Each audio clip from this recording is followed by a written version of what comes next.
નમસ્કાર, આપ જોઈ રહ્યા છો દિવ્ય ભાસ્કરનું ગુજરાત મોર્નિંગ બુલેટિન. આપની સાથે હું છું પ્રિયંકા. ફટાફટ નજર કરી લઈએ 7 મહત્વના સમાચારો પર.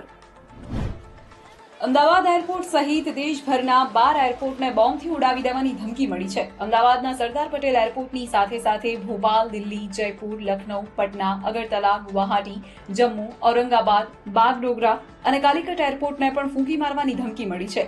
આ ધમકીને પગલે દેશના મોટા ભાગના એરપોર્ટ હાઈ એલર્ટ પર છે. અમદાવાદના નમો સ્ટેડિયમમાં આજે રાત્રે 7:30 વાગે ગુજરાત ટાઇટન્સ અને કોલકાતા નાઇટ રાઇડર્સ વચ્ચે મેચ ખેલાશે. આઈપીએલની આ સિઝનમાં કોલકાતા પ્લેઓફમાં પહોંચનારી પ્રથમ ટીમ છે અને ટેબલ ટોપર પણ છે. જ્યારે ગુજરાત ટાઇટન્સ માટે આ મેચ કરો યા મરો સમાન રહેશે. જો ગુજરાત આ મેચ ગુમાવશે તો પ્લેઓફના દરવાજા તેના માટે બંધ થઈ જશે. પીટી જાડેજાએ ક્ષત્રિય સંકલન સમિતિને ગદ્દાર ગણાવી રાજીનામાની વાત કર્યા બાદ પલટી મારી છે. પીટી જાડેજાએ ફેરવી તોડતા પદ્મિનીબાવાળાએ પ્રતિક્રિયા આપી કે ત્રેવડ ન હોય તો બોલાય જ નહીં, જો બોલવું જ હોય તો બોલેલું પાછું ન ખેંચાય. નર્મદા, કરજણ, ડાંગ, ભરૂચ અને દાહોદના ગ્રામ્ય વિસ્તારોમાં ગાજવીજ સાથે વરસાદ વરસ્યો. ભારે પવન સાથે વરસાદ વરસતા અસહ્ય ગરમીમાંથી લોકોને રાહત મળી હતી. આ બાજુ હજુ 5 દિવસ કેટલાક જિલ્લાઓમાં ગાજવીજ સાથે ભારે વરસાદની આગાહી છે.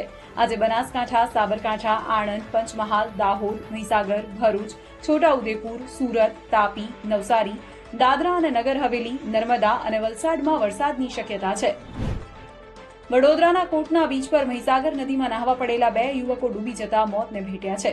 આ તરફ નવસારી નજીક દાંડીના દરિયામાં 7 લોકો ડૂબી જતા 3ને બચાવી લેવાયા છે, જ્યારે 4 લોકો હજુ લાપતા છે, જેમને શોધવાની કવાયત શરૂ કરાઈ છે. વલસાડના ફણસા ગામ પાસે કાર અને બાઇક વચ્ચે ભીષણ અકસ્માતમાં 3 યુવકોના કરુણ મોત નીપજ્યા. વાપીથી કલગામ પાસે હનુમાનજીના દર્શન કરવા જઈ રહેલા આ 3 મિત્રોને અકસ્માત નડ્યો હતો, જેમાં એકનું ઘટના સ્થળે જ્યારે 2નું સારવાર દરમિયાન મોત નીપજ્યું. ગોધરામાં નીટની પરીક્ષામાં ચોરી કરાવવાના કૌભાંડમાં ફરાર મુખ્ય આરોપી તુષાર ભટ્ટને પોલીસે દબોચી લીધો છે. તુષાર ભટ્ટને 7 લાખ રોકડ આપનાર આરીફ વોરાની પણ અટકાયત કરાઈ છે.